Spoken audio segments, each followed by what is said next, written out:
Police उपायुक्त परिमंडळ 3 कल्याण अंमली विरोधी पथकाची विशेष कारवाई। एकूण 3 आरोपींकडून एकूण 21,40,000 रुपये किमतीच्या 107 किलो वजनाचा गांजा अंमली पदार्थ जप्त।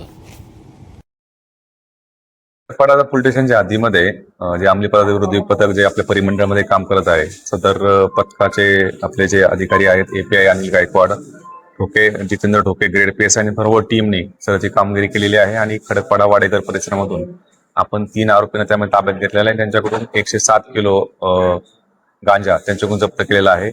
3 जे आरोपी ताब्यात घेतलेले आहेत, या 3ही आरोपींचं यापूर्वीच एनडीपीएस गुन्ह्यासंदर्भातलं रेकॉर्ड आहे।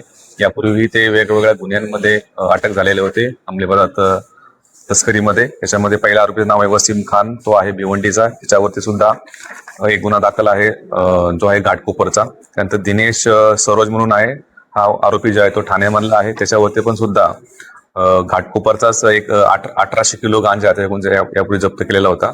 त्यानंतर तिसरा जो आरोपी आहे जो मोहित वर्मा, तो मुलुंड पोलीस स्टेशनचा, याच्यावर सुद्धा मुलुंड पोलीस स्टेशनमध्ये एनडीपीएस गुन्हा दाखल होता। अशा प्रकारची जी कामगिरी जी आहे ती आमच्या पथकाने केलेली आहे।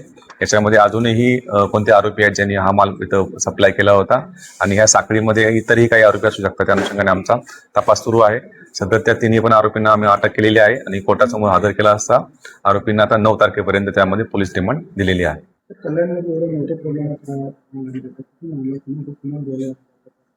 हा जो तपास जो आहे सदरचा मला कोणत्या ठिकाणी मला होता, यापूर्वी आपण पाहिलं असेल की आपण नागपूरमधून असेल आणि उडीसामधून विशाखापट्टणम या ठिकाणी सुद्धा जाऊन आपण आरोपी अटक केलेले आहेत आणि ही संपूर्ण साखळी जी आहे ती आपण ते ब्रेक करण्याचा निश्चितपणे प्रयत्न आहे। या प्रकरणामध्ये सुद्धा हा माल सदरचा माल कुठून आला होता, कोणत्या ठिकाणी घेऊन जाणार होते आणि इतरही कोणकोणते याच्यामध्ये सहभागी आहेत हे पूर्णपणे आपण साखळी याच्याकडून तपास करून पूर्ण करणार आहोत, जेणेकरून हे पूर्ण रॅकेट जे आहे आपल्या त्या रॅकेटच्या मध्ये आपल्याला मुळापर्यंत जाता येईल।